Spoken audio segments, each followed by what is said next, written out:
Okay, hi everyone. My name is Sean McCarron. I'm here with Kaylee Root. Kaylee, if you want to just introduce yourself and also let us know what we are doing broadcasting today. My name's Kaylee Root. I'm a fourth grade special education teacher, and I am going back to school for my principal certificate, and I have a class in school finance and records. So I'm interviewing Dr. Sean McCarron. That would be me. So Kaylee has 4 questions she's going to ask, and from those questions, I'll share my insight, and then she can ask any follow-up questions she wants from there. All right, so the first question is, can you identify the most difficult school finance challenge over the last 5 years? Over the last 5 years, I think one of the most difficult challenges we've faced in the state of New Jersey is the fact that we don't really get increased funding from state sources anymore. Many times we receive flat funding. The difficulty with that is that on my local budget side, the money that we get from taxes only goes up 2%. On my state side, the money that we get from the state and the federal government, we don't get any increase. And then, of course, you have increased salaries. You have increased costs and needs within the district. And as services increase their cost and, salaries might go up 1 or 2%, the budget doesn't necessarily always have a way. One way that we've tried in Runnymede to fix that problem is to bring in other revenue sources. So instead of hiring outside companies to do our transportation, we now do 100% of our transportation with the exception of field trips. We've taken food service away from an outside company, and we now use a local district to provide our food services to the school, able to save money there.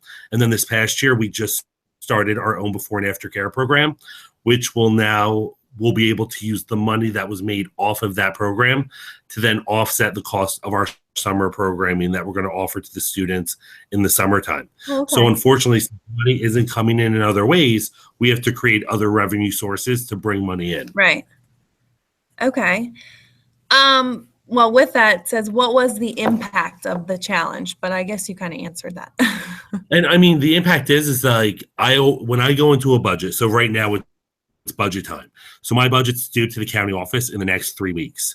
So for me, I think one of the budget impacts I have is the fact that I need to make sure that I have enough money to maintain all of our programs for students.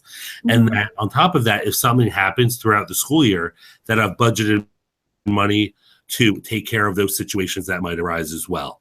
So I think the impact is you really just need to be thinking outside of the box when creating budgets as far as what other to bring in or how you can get creative with what you have.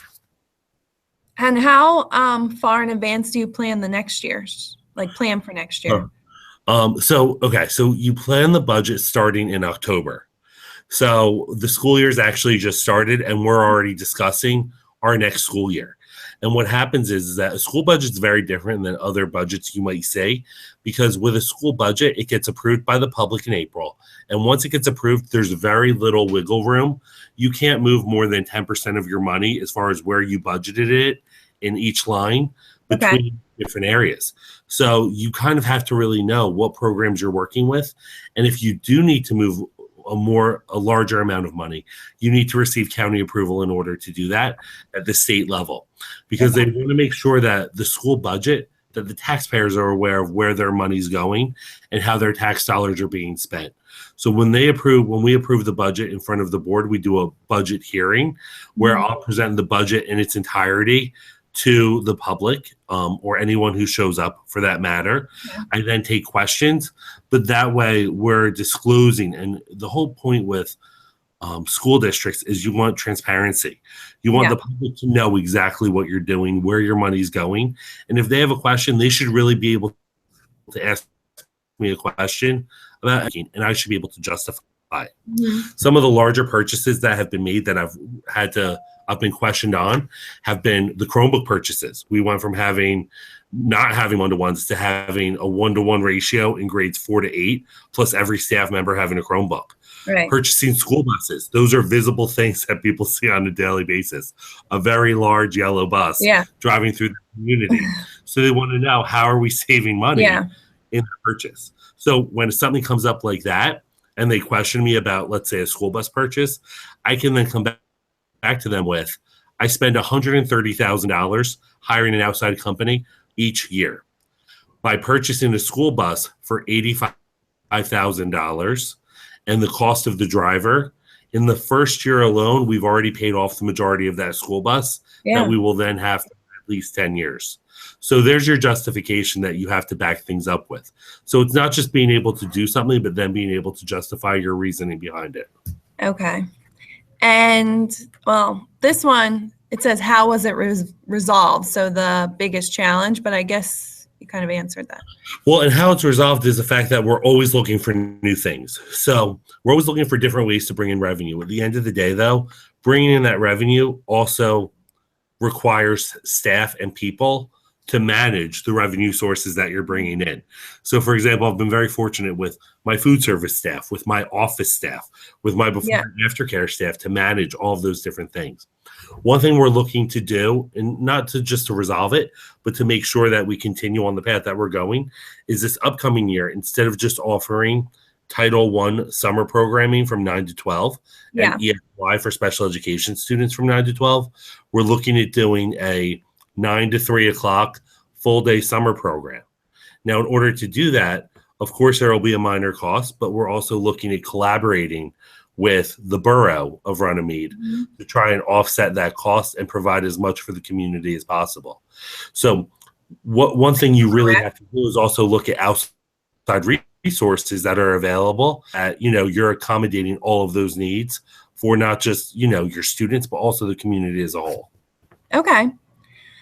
And last question, can you hypothesize the most difficult challenge facing the district in the next 5 years? I think politics plays a big role in education. And while most educators don't go into the field of education for the politics of it, you kind of have to wait and see what comes down the road and what the expectations are. And for me, I think as an administrator, my responsibility that I take as my responsibility, interpret what the politics is behind each initiative and try to make it as easy to understand and implement for my staff as possible. Because I think that's where you get, staff members having anxiety over certain things. So for me as a school administrator, find out what's going on, stay attuned to what's going on, and then also keeping my staff informed and parents informed of what's going on. So that way we can all work together to accomplish what's necessary and ensure that we're still keeping the same programming for our students. Okay. All right. Well, that is the end of my questions.